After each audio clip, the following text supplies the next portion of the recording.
Hi there, Simon from simonwoods.com here. 4 red Bordeaux today. Bordeaux, who cares? First one, Chateau de Sour. And Chateau de Sour, first time I came across Chateau de Sour was probably about 20 years ago, when it was owned by an English guy called Emilion Johnson, who was the founder, one of the founders of Majestic Wine Warehouses. He doesn't own it anymore. This is from the new regime. It's a 2007 Bordeaux Rouge, mostly Merlot. I think all of these wines that I've got here are mostly Merlot. Let's give it a sniff. Actually, I've just given it a sniff. And it smells like what I want from young, crunchy Bordeaux. It doesn't smell like it's overripe. It doesn't smell like it's underripe. There is a green, slightly earthy edge to it, which means it's going to be fresh. But the fruit beyond that smells ripe, plump and pleasant. Yeah, I'm looking forward to this.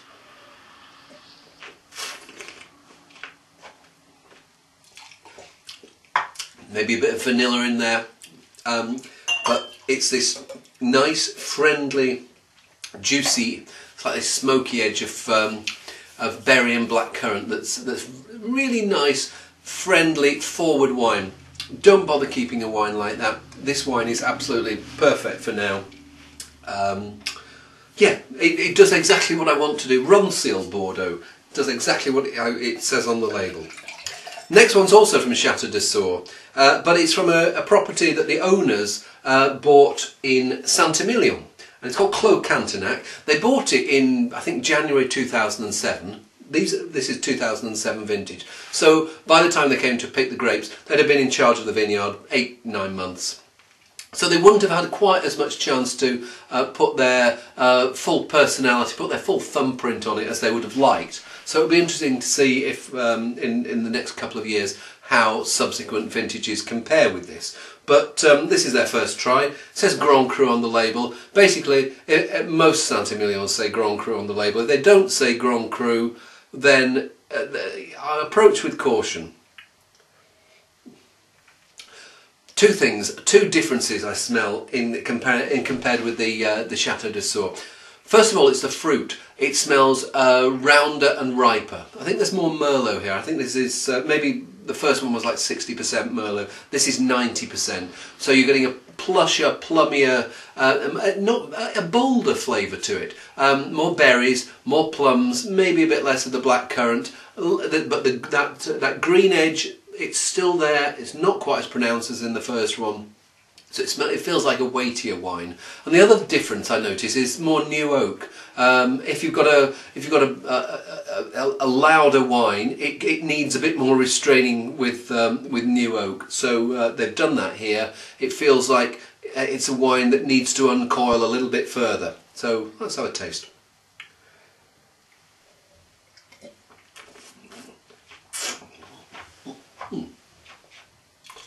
It's very pleasant. It's remarkable how for a 2007 Saint-Emilion, used to be Saint-Emilion would have been one of those wines that you'd want to sort of age minimum of 5 years before even thinking about opening a bottle, and maybe 10-15 years would have been ideal. But here you've got a wine that has got all the flavour and none of the tears that a young wine should have. So there's no green gawky edges that need to be resolved. Here, when I say green as in gawky, I mean there's no underripeness that needs to be rounded out by time in barrel or time in bottle. That oak's giving a little bit of chocolatey character. The fruit is friendly and forward. If I have a problem with it, and maybe this is something that will be resolved as the team get more to grips with the vineyard, it's just a little simple. The flavours are really rich and honest, but it's just a little bit simple.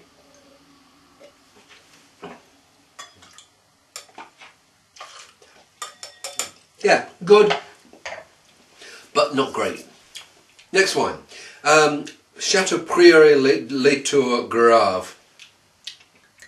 2002, so 5 years older, and I'll flash up a picture. I'll show you the bottle as well. But possibly one of the worst wine labels I've seen recently. Who on earth who buys Australian Chardonnay and Californian Zinfandel would want to pick up a bottle like that off the shelf? it puts you off to start with. So sorry, you shouldn't be doing that with a wine, but I just thought I might as well say it.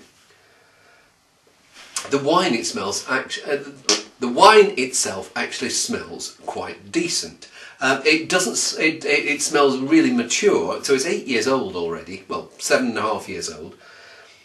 And there's a slightly, ever so slightly cooked fruit edge that's appeared thanks to the maturity.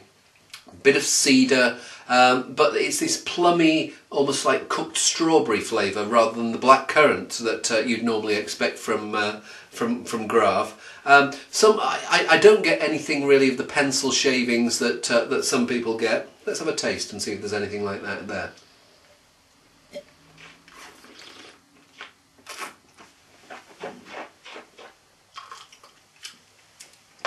Have to be honest, it's I'd almost be hard pushed to put that as Bordeaux.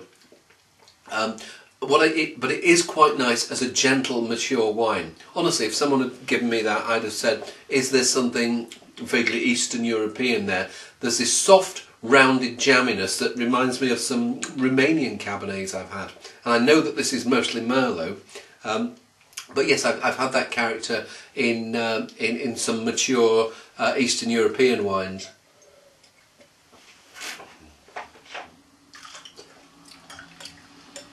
So, if you like really mature Rioja, things that have been in barrel just that little bit too long for me, then maybe you'll like that.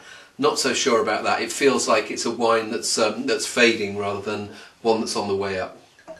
Final wine from a rather warmer. It's the year before, 2003.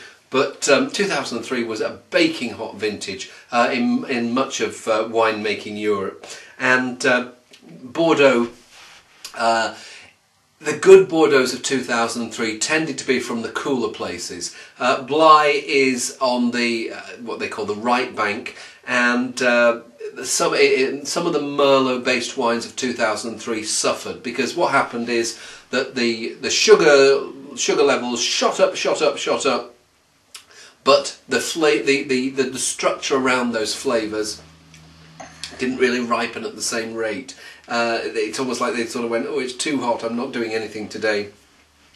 So what you often find in 2003 wines is slightly jammy fruit flavours, but then these green, unripe tannins, because the tannins just sort of went, oh, I'm not going anywhere, I am not going anywhere. Let's see if this is the same. So Chateau Belair, La Royer, Blaye, 2003.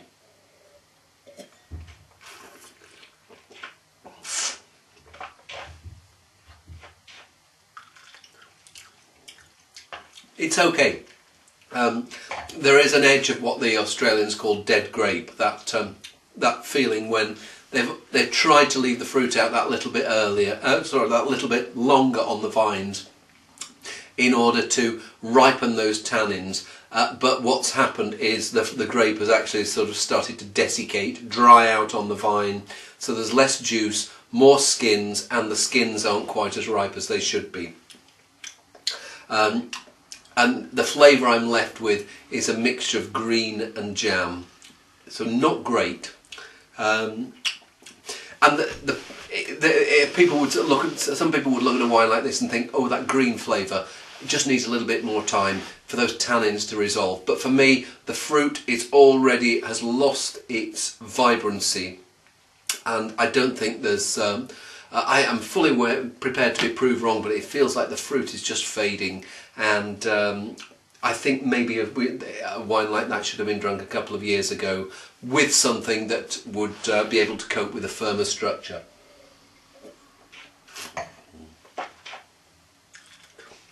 So, I mean, I like the two Dessert wines here.